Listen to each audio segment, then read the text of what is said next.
At a time when the feds seem hell-bent on taking your digital rights away from you, what can we do at the state level? Richard Jackson from Oklahoma is here to tell us. I'm James Poulos. This is Zero Hour.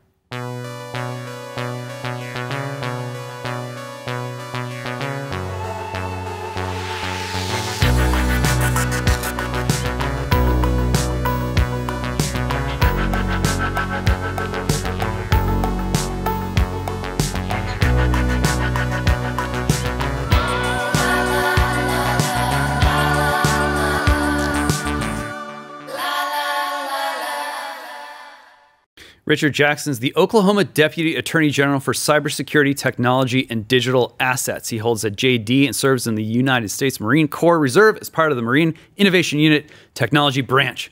Welcome, Richard. Thank you for having me. Pleasure to be here. All right, so you're an Oklahoma boy, born and raised. A lot of people don't typically think of Oklahoma as ground zero for tech innovation, especially when it comes to policy. Why do you think this is so important for your state and for other states?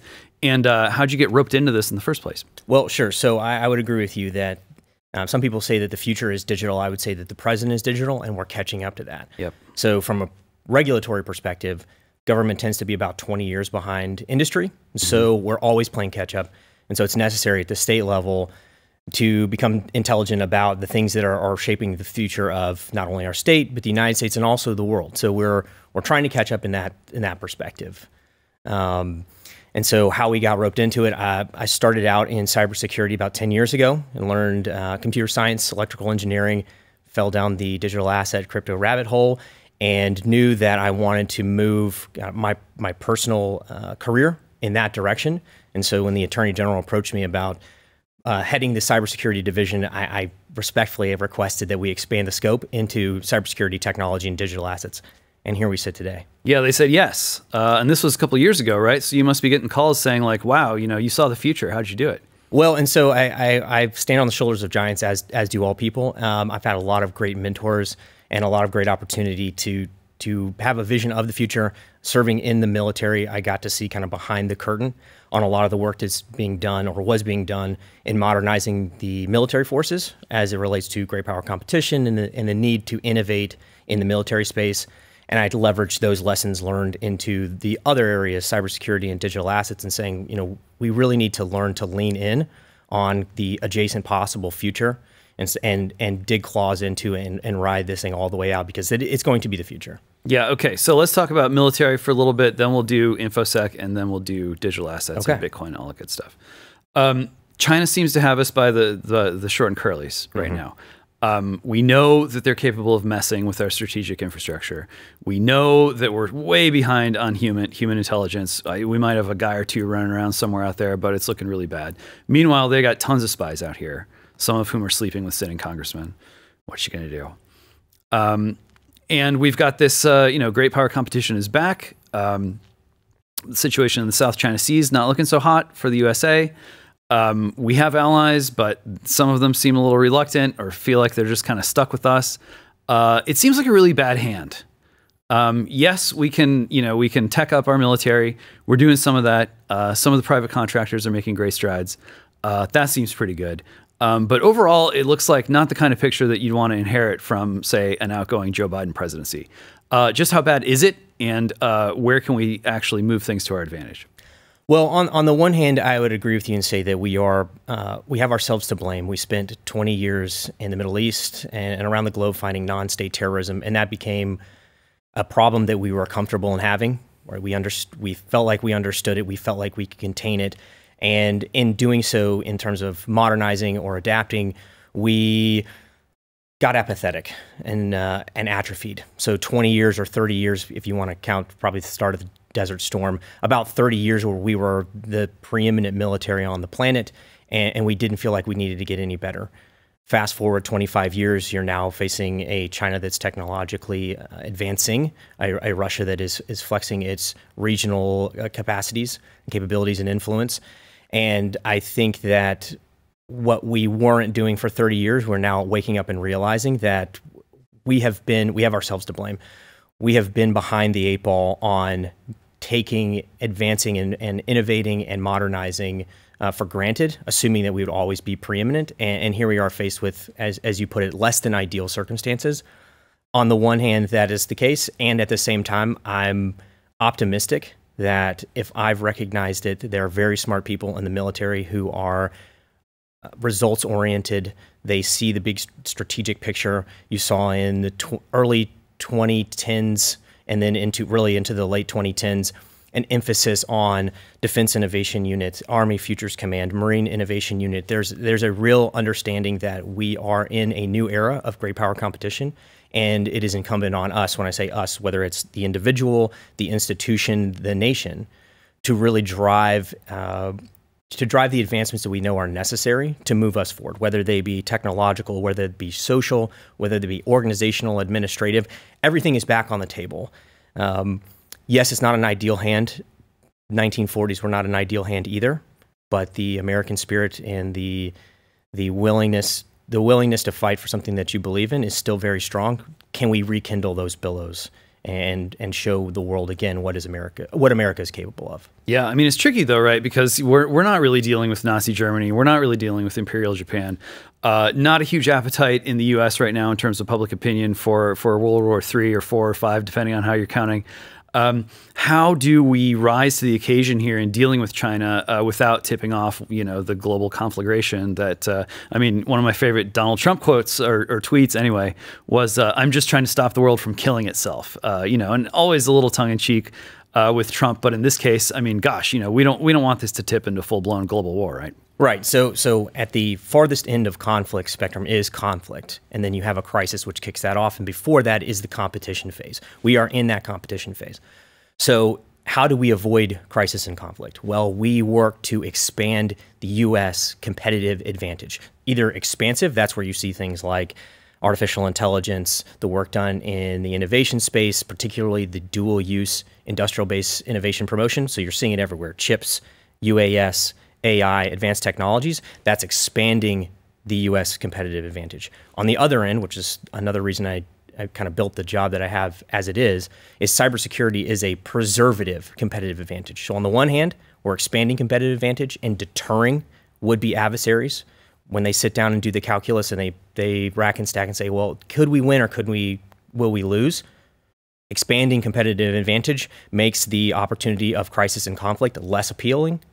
Cybersecurity is the way we preserve that. So as they are, of course, pursuing us into the future, cybersecurity is the way that we preserve that, whether it's defense of critical infrastructure, whether it is protecting our secure information, so military secrets, also into the industrial space, preserving our intellectual capital, intellectual property, making sure that the things that will push us into the future and maintain our competitive advantage aren't being stolen and replicated without all of the hard work in research and development being done. And so I see that as a spectrum of activities to keep us away from, as you say, the global conflagration. Yeah, that's a tough standard to meet too. When you're talking about China, I mean, wholesale industrial espionage. They walked away with a trove of information about just government employees and who's in their networks, personal information. And then, we discover sometimes open up one of those shipping crates and look inside and dig down into some of those chips and you go, wait a minute, like this thing isn't supposed to be here.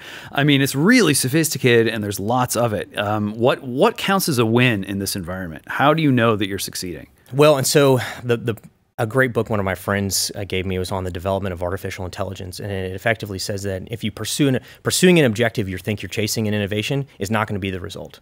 And as with all things, we're always fighting a last war.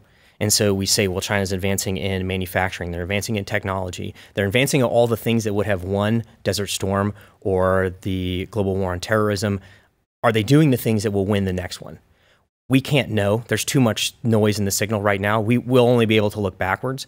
And so in that sense, I am confident in, and this gets into the big abstract questions of Western ideologies versus centralized or communist ideologies. Are we in a position in the United States with a federal government, 50 state governments, all of our tribal partners, and then the coalition of partners that we have around the world to exercise the laboratory of democracy to find that next thing, that next one item or the next new technology or the next advancement that puts the next war in a totally different perspective, if it were to ever happen? Comparing that to, as you say, a top-down centralized structure where the powers that be in China can say, we will do this. It executes very quickly. Everyone falls in line, but if they are wrong in totality. And so now we are again at one of those junctures in history where you put two different ideologies up against each other. I don't want to say in conflict, but up against each other to determine who will find the ideal path forward. Yeah, I think a lot of Americans these days, it can be hard to put into words. And sometimes even when you do, people look at you like you're maybe, you know, had too much coffee that day or whatever. It does seem that at least under the sitting administration, those two ideologies seem less different than Americans might hope.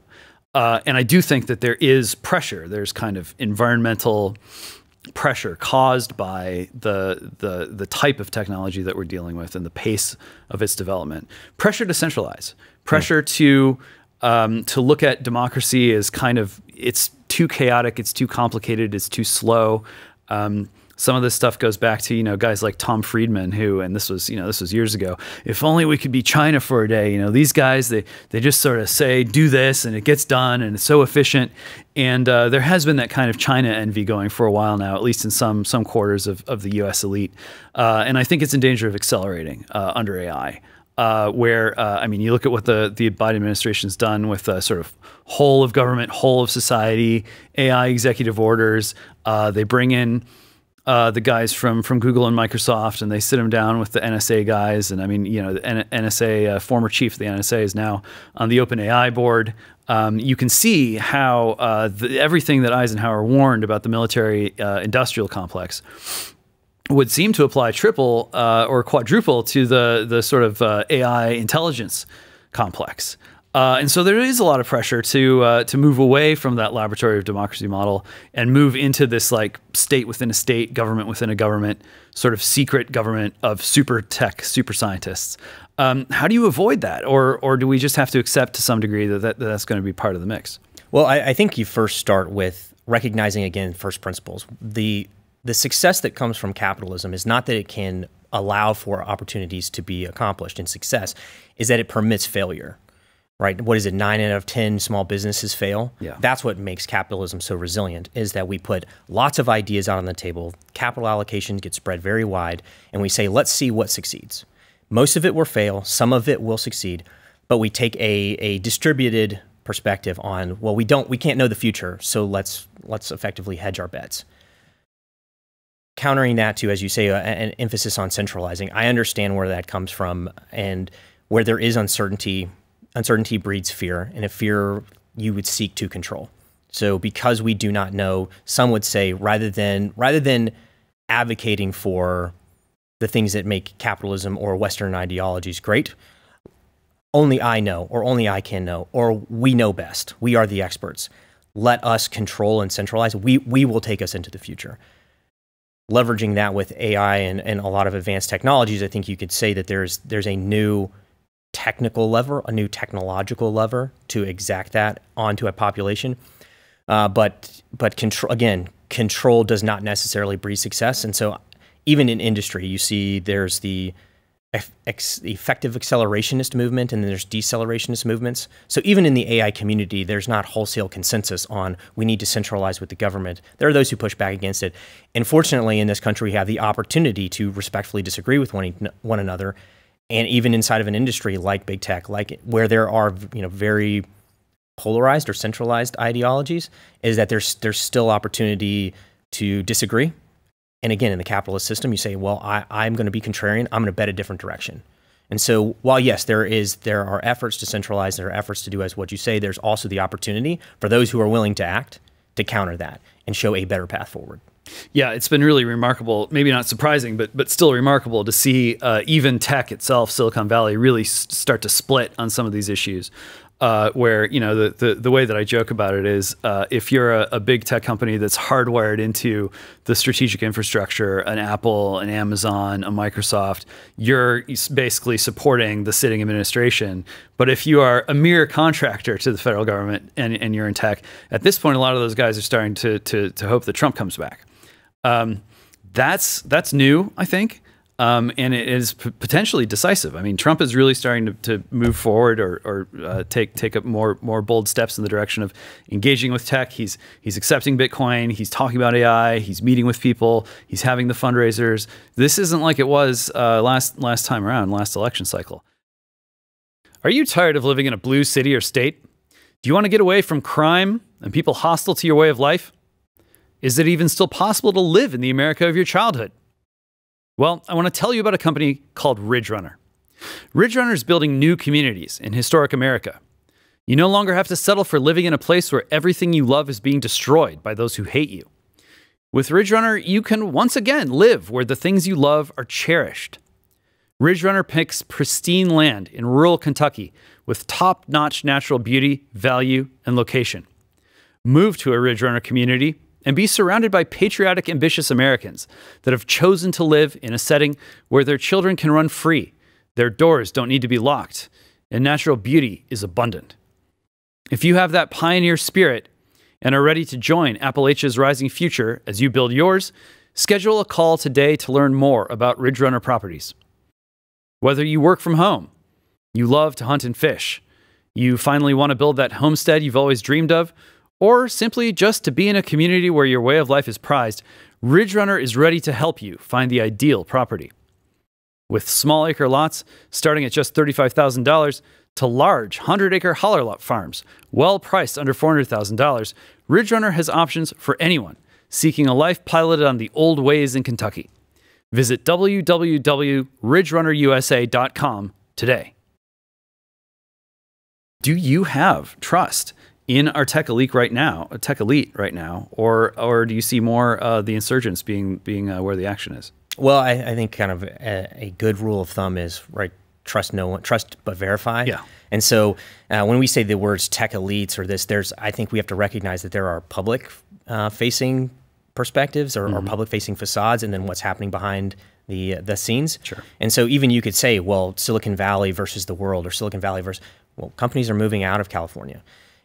Sometimes it takes time to learn lessons, and we're seeing those play out not just in the United States, but again, different state governments, different perspectives on taxation, different perspectives on economic development. We're seeing the give and take of the laboratory of democracy.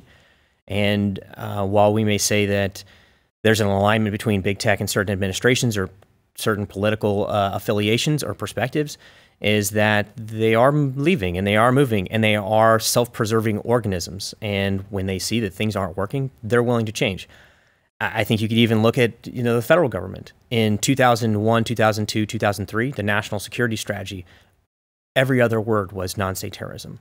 Fast forward to 2017, it's every other word is China and Russia. It takes time. It may take 15, 20 years. Again, we're a little behind the times sometimes, but people can change. And I think it would do well to remember the power of redemption. And so offering the olive branch to say there certainly should be accountability. I'm not saying that we should not be accountable, but to be willing to move forward and a coalition of the willing and say, look, we understand about a past. We think this is a better path forward. We welcome you to join us. I think that's an opportunity, whether it's big tech, whether it's different states, whether it's federal government, is that we can be the ones to extend the hand and say, look, we think we have a better path forward into the future. We would love it if you join us. We'll go it alone, but we're stronger together. Yeah, redemption is good. I want to talk a little bit about the spiritual angle in a bit, but first, I bring up the trust issue in the first place because people know we are in the midst of a psychological war. Marshall McLuhan called it World War III. He said it will be a guerrilla information war where there's no distinction between enemies, combatants, and civilians. That's the world that we live in. People know this. They know it from the debate over TikTok, and they just know it through personal experience. They've seen the way that memes get weaponized, and that it's clear that these certain concepts, ideas, definitely divisive ones, are being introduced into that kind of social media matrix, and it's having effects. And we know that these effects are being monitored and assessed. Everyone's surrendering so much data to so many different people they don't even know where it's going. And this is the nature of asymmetric warfare. If the U.S. is the biggest dog on the block, you find, you get a little army of ants and you send it in. I mean, some of this is as old as warfare itself. But under digital conditions, we have gotten outfoxed by the rivals and adversaries, and a big part of that is that kind of psychological info war that affects people right down, around the kitchen table. How advanced is this psych war? and how can ordinary Americans recognize it for what it is, and address it without losing faith in their government? Sure. Well, I think I'll answer kind of in reverse order. How does a normal American integrate the reality that they're in? So one, let's confront that reality, understand that it's happening, and accept that that's the current state. Let's not try to sugarcoat it. Let's be realistic. I'm glad that you actually used the term asymmetric, because that's what it is. In the various spheres of operation, and when I use spheres of operation, I mean domains. So air, land, sea. The United States is preeminent. You're not going to get into a land war and win with the United States. You're not going to, right? We have, whatever you want to say about manufacturing capabilities, the U.S. is still preeminent in those spheres. Where we have an asymmetric vulnerability is in the more abstract domains of operation. Information, influence. So what's happening between the ears more than between the gun sights. And then also in cyber. So we have integrated technology so much into our society that we are asymmetrically vulnerable to the risks that technology poses. And so if it's like anything else, if you know your adversary has a weakness in one area, even if they are stronger than you in that area, relatively speaking, if that's the weakest that they are, so for us, if it's information in the cyberspace, where would I attack you? I'm going to start with information. I'm going to start with influence. I'm going to start with all of the campaigns that happen. I'm going to bring the conflict to your country. Rather than fighting this on the shores of mine, let's fight it on the shores of yours. How can they do that? Well, it starts with information. It's very cheap to do, relative to other combat operations. Yeah, cheap and effective, and it scales. Yeah. So you did leave out space. I'm curious if you think that space is relatively still, maybe one tier down from the others. After all, it is technically off planet. But space is also heating up, and so much of what goes on, whether it's in the psych war or just in terms of projecting power around the world, it's really dependent on the satellites. Yeah, well, and I left that out because it is not intentionally. I don't mean to besmirch our colleagues. Right? No, Space Force. No disrespect to our friends and colleagues in the Space Force. Yeah. I think it's one of those because it is not as well understood. We're still figuring out how do you operate in space. Mm-hmm. We do very well with satellites, and again, it's mostly intelligence gathering, but truly operations in the extra atmospheric domain, we've never had to do that before. So I think we are figuring that out. That may be an X factor. Speaking again, the next war is never like the one that you fought before. We've never been challenged in space. I know there was a space race and the exploration of space, but now when you're talking about the conflict spectrum, what competition in space, what does that look like? What does crisis in space look like? What does warfare in space look like? We don't know. And so that one's just so novel and new that I wouldn't even begin to speak on it. But I don't mean to leave it out. We're obviously, the Trump administration stood up the Space Force, and there's a reason for that, right? Mm-hmm. Early 2000s, 2009, the United States Cyber Command was established because we recognized that was a new domain of warfare. We established Space Command for the exact same reasons. How that's going to play out, I don't know. It's kind of like talking to someone who's never seen an airplane, what it's like to fly into space. I'm still getting there. Yeah, well, I mean, we've even got the situation where it's possible to kill satellites in space now, probably, and that's a new one. And then we've got Elon Musk in the mix. So it's private actors are now serious players in this space, whether it's with something like Starlink or just sheerly putting those satellites up into orbit. We used to rely on the Russians for that. Well, and again, that's where this is a dynamic between the government and industry is now playing a part. And you say, well, we're behind the eight ball relative to China. Well, the United States government certainly is, and that's just by nature of democracy. Again, we're slow by design. Right? The constitutional system is designed to be slow because we want to make the right decisions over time. Industry is not similarly constrained. So where we have the federal government that is perhaps decelerationist or seeking to control, industry is on the cutting edge. How can we innovate, iterate, how can we break things faster and find out and move forward? So you have SpaceX doing manned missions that have reusable rockets. You have Starlink. You have all of the other companies that are feeling, and we may maybe laugh at what some of the things that they want to do. Manned space flight. Why do we need 3 companies to fly people into orbit to look at the moon? But that's not the point. That's what what capitalism offers is the opportunity to explore the frontiers. The last frontier is space. And so again, I'm confident that industry in partnership with intelligent, well-meaning, well-dispositioned people in the government, we can find path forward. Well, you sound pretty confident about the whole thing when it comes to just sort of the intersection of military and tech and great power competition, or whatever you want to call it. Yeah, well, and it's taking something of a contrarian position, I suppose. Yeah. Everyone says everything's on fire, and sometimes you find yourself in a situation, you know, it's not that bad. I can see a path forward. But again, it's 10 years or 15 years about thinking very deeply about things like advanced technology, cybersecurity. I first read the Bitcoin white paper in 2016, so I'm 8 years into those kind of things. Yeah. I am by no means an expert. Everything is expanding geometrically. There's no way you can keep up.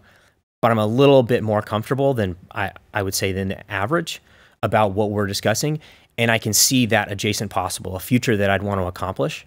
And so can we articulate the reasons why there's still reasons for hope, how we can accomplish the things we want to, how do we move the country forward and expand opportunities and quite frankly, give back a positive future to generations who have seen so much of that borrowed against, and all they see is negative and things moving down and so much disappointment. So much disappointment and deserved. It's fairly deserved. And so you know, it's one of those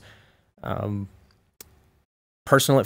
I'm capable of doing things, so I feel that I'm responsible to try to affect that. And so you hear kind of the perspectives from Gen Z, or I think Gen Alpha is probably still a little too young for this, but I know why they feel the way that they do. I totally understand it. I just happen to remember the 90s, right? And that's the difference. Yeah. And so I see in a lot of the uncertainty that we're talking about opportunities to build a future that provides hope and provides opportunity and provides direction. And I like all Americans, when they have something to believe in, I think you'll see a change. Yeah, well, I mean, I think that's absolutely right about the younger guys, and let's face it, it is predominantly guys. You know, I think that men do still have like a special role to play in this area of endeavor. You know, it's historically and even right up to the present day. And a lot of those guys sort of have the feeling of like, you know, what's really on fire right now? Well, yeah, you know, the infrastructure is kind of messed up if they're even sort of paying much attention to that. Where it really hits them is feeling like, I am not wanted. The system that is being built is one where a lot of human resources departments, a lot of, you know, DEI programming or whatever, a lot of, you know, someone who's really not fit for sort of duty in the field, sitting in a trailer outside of Vegas, moving a joystick around. And a lot of these guys are gamers, so they're not hating because of that, you know, but it does feel like, you know, if you're a young man today in America and you look around, especially in that sort of world of cyber and military and government stuff, you start to wonder if there's a spot for you, if there's a desire for strong, confident, ambitious, competent people at that layer. I think there's some real doubt in younger generations, and you know, I guess nowadays, if you're under 50, you count as young or something. So you know, all the way up the chain. You seem to be telling me that there's still like a critical mass of guys who can tie their shoelaces, who understand what world we're living in. And who actually are permitted to have their hands on the controls, at least in some respect. Yeah, so I would offer some advice to anyone who's disillusioned, not just who we've described, is take a stoic perspective to it. Quiet the impact that the world around you is having. There's a lot of noise, there's a lot of static, and you're going to hear a lot of things. Recognize first principles. Understand your place in the grand cosmic scheme.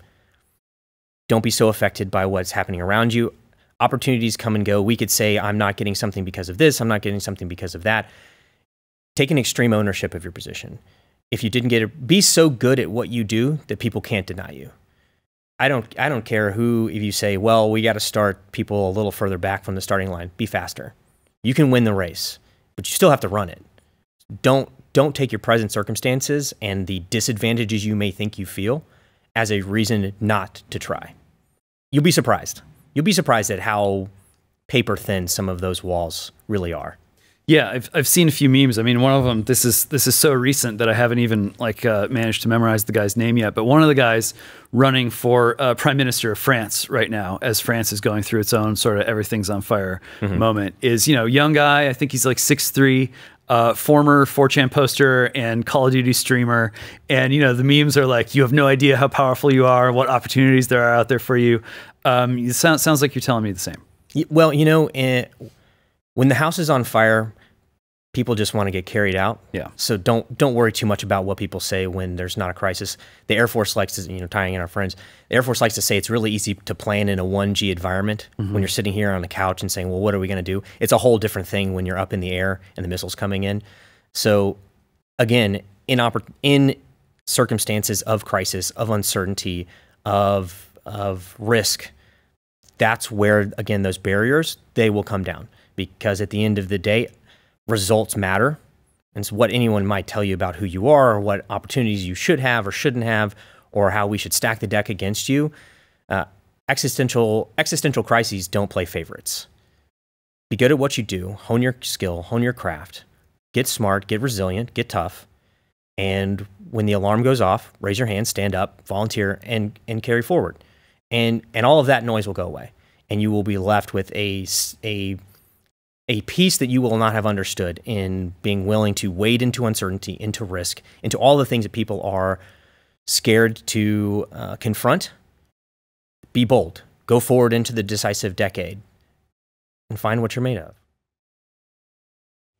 If you like what we do around here and you want a great way to let other people know what you're watching and listening to, you're going to love all the Blaze Media merchandise available now at shopblazemedia.com.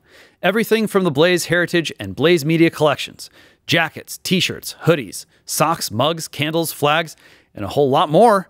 There's so much there you're going to love. Go to shopblazemedia.com today. Check out all the cool stuff available from Blaze Media, and be sure you use the code BLAZE10 to get 10% off your entire order. That's shopblazemedia.com. Promo code BLAZE10 for 10% off. Do it today. Let's talk about InfoSec. Okay. Straight up cybersecurity. So, you know, back in the immediate post 9/11 days, we had the Patriot Act, and it was controversial, but net, most people were like, all right, bad situation, need a new kind of response, we'll take our chances. There's a bad guy out there, bad guys doing stuff, we need to know what they're doing. If we have to surrender certain amounts of liberty, okay, for right now.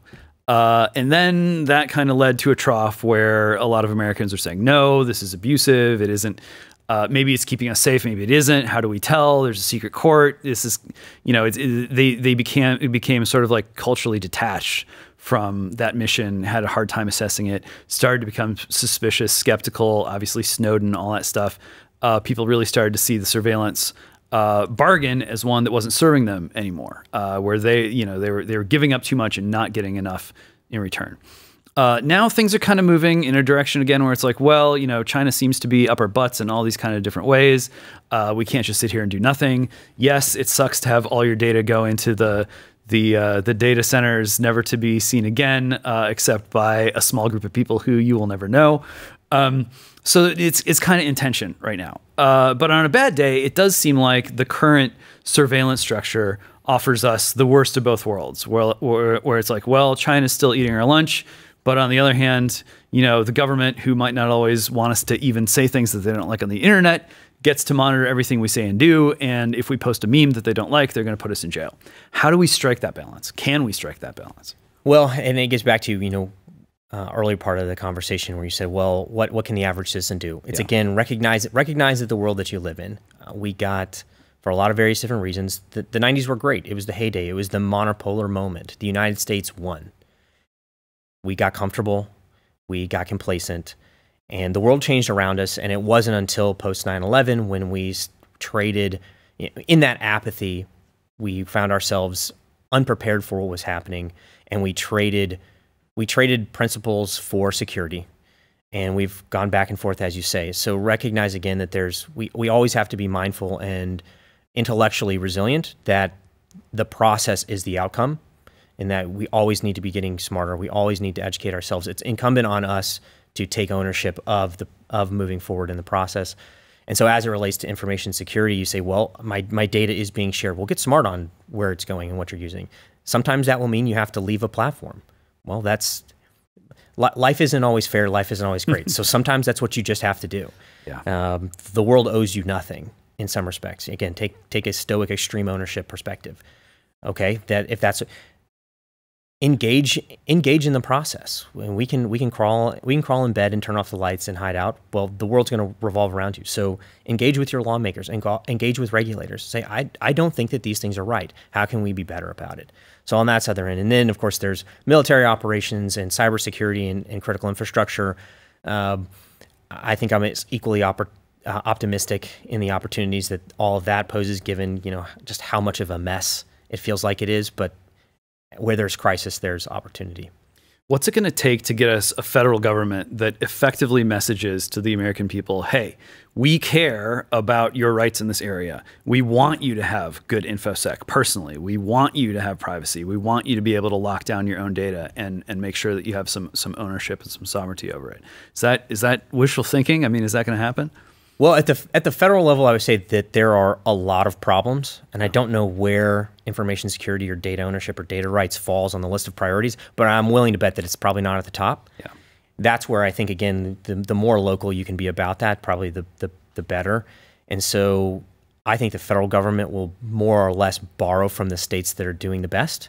Obviously, with some political influences, certain administrations are going to leverage certain administrations around the country at the state level, based on political affiliation or alignment. But I think it's that one thing is, how can we get rid of other fires? Let's put out bigger fires. So on the list of things, right, we've got to solve the fiscal problem. It's really hard to talk about data security or data ownership when you have a sovereign debt crisis looming in the future. So let's iron that out. Let's make sure that Congress and the executive administrations understand, first things first, we need to get things done. And its second is leverage, again, kind of that laboratory of democracy. Let's experiment around the country and find what works best. And quite frankly, some of it may be generational, is that certain individuals in the federal government are trying to preserve and ossify because, right, that's what you do. It's that you want things to be as reduce as much volatility as possible for certain demographics. Unfortunately, we're not in one of those periods in history where you get to make things all smooth sailing. And so I think it's going to take intelligent, capable, competent people moving up into the federal level who are more comfortable with the concepts that we're describing, taking ownership at the federal level, whether it be in Congress or in the Senate or the high levels of the executive branch, and saying, we recognize that this is, again, one of the first principles, rights to privacy, rights, if you want to talk about data as being property. We have rights to property. We have right to privacy. Let's find a way, the American path forward, to integrating that into society, and we'll demonstrate through our actions to the American people that we both respect your rights and we want to preserve what you understand as a natural liberty as part of being a citizen of this country. Yeah, I mean, look, I've been going out there on social media and flogging the idea of some kind of digital rights amendment for a while now. And it's like, look, you look at the First Amendment and you got freedom of speech, yeah, but you also have freedom of association in there. You look at the Second Amendment, obviously right to bear arms. Well, what's that? And it's really the right to access and utilize basic defensive technology. And so those things are already implicit just in the First and Second Amendments without even getting into the Fourth, which, unreasonable search and seizure and all that. And yet, those amendments don't seem to apply on the internet, don't seem to apply in cyberspace. That's a problem. And Americans understand intuitively that it's a problem. And if we're not going to have leadership at the federal level coming out and saying, like, look, we're going to be very clear in the law, whether it's an amendment or an act or whatever it is, that America does not stop at the internet's edge.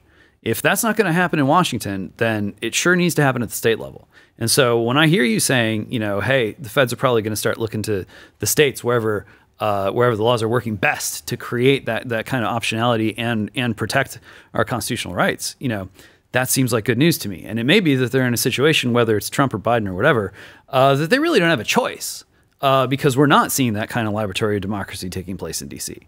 We're seeing something much different. And that feeds us directly into what you're doing right now in your own job, in your day-to-day. It's happening in Oklahoma because that's where you're from. That's a great reason to be digging in there. Obviously, Texas is nearby.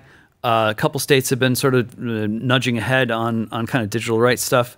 A little bit in Ohio. I think there are real opportunities in states like Montana, Arizona, Wyoming, probably Florida. It seems to me that there's an opportunity for real effective fundamental change over heading into the next legislative season. I think there is some frustration among the younger guys where it was like, okay, so 4-6 years ago when we really needed this stuff, you didn't trust us because we were memeing and we were shitcoining or whatever.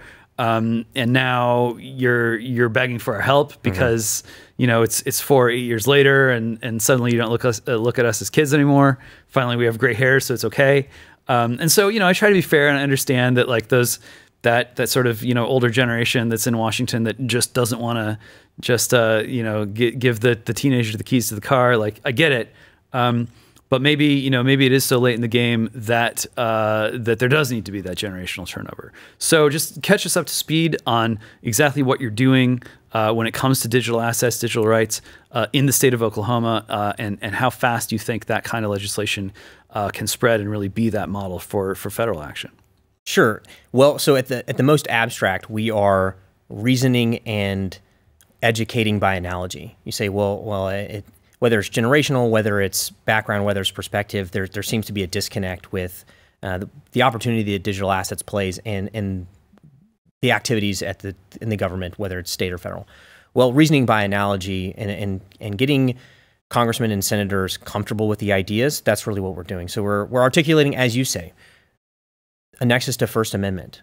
Code is speech. This is no different. Me writing a paper is no different for me writing code on something like that. So saying you do agree, Congressman, Senator, that I have the right to freedom of speech, right? Well, this is just an extension of that. And you walk them through and understand it, and they get more comfortable, they get better educated, and they say, oh, so it's just like blank, right? When you talk about the Second Amendment, you say, I have the right to defense of property, do I not? I have the right to defense of my life, and liberty. Does that necessarily mean it has to be a destructive arm or capability? Well, let me show you how the thing that was speech can convert to an arm, whether it's cryptography, whether it's securing my data in certain ways. And they say, oh, it is a non-offensive method of defense. And you say, you're exactly right. Just explaining, just the same way that the legal world works by precedent. What you know is translated in something that's new and different, and you clip some edges and modify and smush and things like that. But you take what you know, and you move it into what exists, and you progress forward in that sense. We're doing the same thing in the digital space. And so the nexus to energy is very easy because you say, well, what's the difference between producing oil and gas versus producing, say, Bitcoin? And they go, oh, well, I know how that works. I know how the production of commodity works. This is digital. It's a new thing. But I understand how we can convert resources into economic opportunities. And you say things like First Amendment, the Second Amendment, and you articulate the case to them in the things that they know. You meet them where they are, quite frankly. That's what has to happen. And that's what we're doing kind of at the state level, in digital assets specifically. And so it's the first steps in the institution moving towards an understanding of the idea that just because something is digital or virtual doesn't make it any less real. Digital property is property. Virtual property is property. Information in a book, information on a website, information on a tweet or a truth or however you want to call it, it's all the same idea. It's articulating that case to them. 100%. And it seems to be working. Like legislators are starting to come around. They are. And again, it seems to be along certain political axes, but also, again, a nexus to energy. When you look at what happening in Texas, so much has moved into the state that the grid is now, I want to say less resilient, but there's so much demand on it. They have to find it right. Status quo is something worse than change. So even if they don't want to engage with the opportunities that digital asset mining or proof of work mining offers, they don't really have any other options right now. And having to engage with that reality, they're starting to understand the opportunities. And now you're hearing speeches from sitting congressmen and senators saying, wait, this is a way to make our grid more resilient. This is a way to promote economic stability. This is a parallel economy. And that's started to roll over. So whether it's energy grid and resilience, whether it's new economic opportunities, the light bulbs are starting to come on. Yeah, and I don't want to be too dismissive, but you look at the objections that are raised. I mean, Idaho, here's a state that looks like it would be just perfect for digital rights legislation. And what you got right now is a situation where Facebook comes into town and they say we want to build a gigantic data center, and it's going to consume a gazillion gigawatts every second.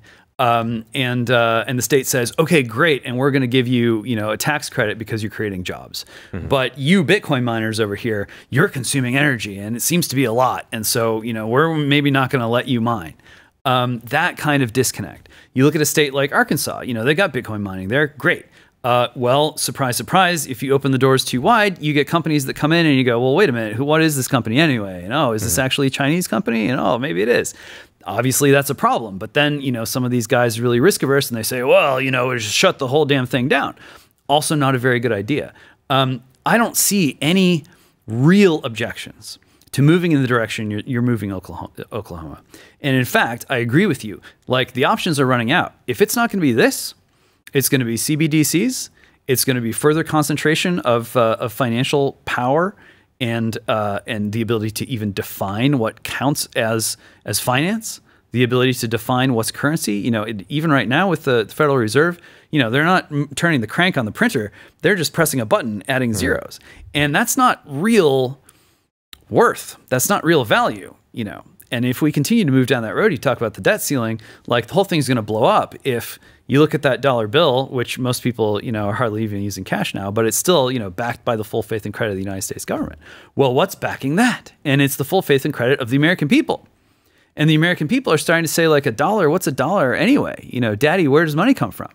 And Bitcoin offers an opportunity to really restore, I think, a level of trust, of peer-to-peer trust, and of people saying, like, look, the American way isn't to just go up to the top of the hill and sit there in your robe and wait for Bitcoin to be $1 million a coin, and then we're all wealthy and we don't need a financial system anymore. That's not America. America is, look, this is a tool that you can use to independently and collectively together build things. Goods, services, algorithmic markets that actually protect our way of life, protect our form of government, protect our humanity. And the current default right now with tech is to undermine all three of those things. Not that tech's evil and not that all the techies are evil people, far from it, but that's the trajectory. And a lot of the reason that's the trajectory is just because so much of our technological development has been kind of a creature of military development. And if you're obsessed with weapons and turning tech into weapons, everything looks like a nail if all you got is a hammer. You're gonna, Constitution isn't gonna come first. Hard-won liberties aren't gonna come first. Maybe even something like, our basic humanity is not necessarily gonna come first. But with digital assets and the kinds of work that you're doing legislatively, it might surprise people to think that something at the state level can have such profound impact on just, the character of our regime and how we treat technology and how we even conceive of it and use it. I think it's all there. And, to be quite honest, I think what you guys are doing out there is genuinely heroic. We need leadership on this issue. It is very late in the day. And even, a small amount of work that's targeted and is done right, that's proof of work too. And that can spread like wildfire in an environment like this. Absolutely. And so, addressing some of the points that you've made. And so you say, well, Idaho versus Oklahoma or Texas or Arkansas. Again, the spectrum is not one-dimensional, right? It's not left, right, blue, red, right? There's differences in that. And so, again, that's one of the values, one of the value propositions of the federalism system, is there's 50 opportunities to decide what you want to do. An individual may not be as mobile as we would like to be, and say, well, we'll just pick up and move to the next state. That's obvious. I recognize the difficulties in that. But for an industry like digital assets, very, very quick. It can happen as rapidly as a decision is made. So in that sense, I think it's saying in either a regulatory or jurisdictional capacity, we're aligning ourselves to where we think we're going to survive the best. So in that sense, I would love to work with our partners and our friends in Idaho about the opportunities. If they choose to go their own way on it, then that's their decisions to make. Again, take ownership and be accountable, but you have the freedom to do those things.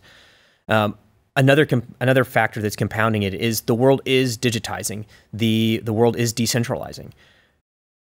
We don't need the federal government or the state government or a local government to dictate what is authorized and what is not. The individual has a lot of power that I think that's not quite as well articulated. You talk about Bitcoin, financial future, preserving my economic life force, my economic energy. Nothing's stopping you. They can't stop you anymore. It's decentralized. It's censorship resistant. We have an opportunity to, if you can vote with your dollars. We've said that before. Well, sometimes voting with your dollar means converting that into Bitcoin. Become resilient. I advocate, I want to, but if you want to stay in the dollar system, then you can. To things like you say, well, it uses a lot of energy. Data centers are fine as long as it's Amazon and Facebook and you name it. But Bitcoin mining or anything else, that's not allowed because it is wasteful or it's destructive or you name it. Again, it's one of those opportunities. Be so good that they can't ignore you. What is being done in the one sphere with government subsidies and government permission, the Bitcoin industry is doing without any of those things. In fact, against headwinds. And it's going around the world and it's doing it whether they, it's the weed that can't be killed. So whether Idaho or the United States or Western coalition decides we do or don't want to permit it, Bitcoin's not going anywhere. So in that sense, Bitcoin, the industry, or digital assets, the industry, has the opportunity to demonstrate its value. And so you say, well, too much energy. Well, they say most of the energy we consume is either underutilized, it's wasted, it's something that you consider harmful. So like methane emission and reduction, we're consuming that. And you say it's also, we're the #1 consumer of clean energy. We're investing in rural economies in a way that you can't. They can't counter that because it's true. It's on pieces of paper. And that's just, again, kind of the way that the industry can be so good that it can't be ignored. And people will wake up. And they are. If Oklahoma is doing it, then you can do it anywhere. Yeah. Okay. So we got a minute left. Okay. Bottom line, 6 months out, Q1 2025. Are we better off than we are now, or are we maybe a little worse off? We don't have a choice. We have to be. All right. We will be, and we'll make sure that it happens. Yeah. I always remember George W. Bush getting grilled by the press at the height of the surge. He was marching into some building for a meeting or something, and I think it was the New York Times reporter goes, "President Bush, how do you know that the surge is going to work?" And he turns around with that Bush face that he would make, and he goes, "Because it has to." And then he goes in and slams the door. That's your message today, isn't it? That's pretty much it. It's that we don't really have a choice. It has to get better. You have to put in the work, and if you're able, then you should, and if not us, then who? Richard Jackson, I think this has spiritual weight to it. This is what America's all about. We are going to be closely watching, and anything we can do to help push this along, you let us know. Thanks so much. Certainly appreciate it. Thank you. All right, that's all the time we got. Until next time around, if you're watching on YouTube, give us that like, give us the subscribe. Comment below, who would you like me to interview next? Until then, this is Zero Hour. I am James Poulos, and may God have mercy on us all.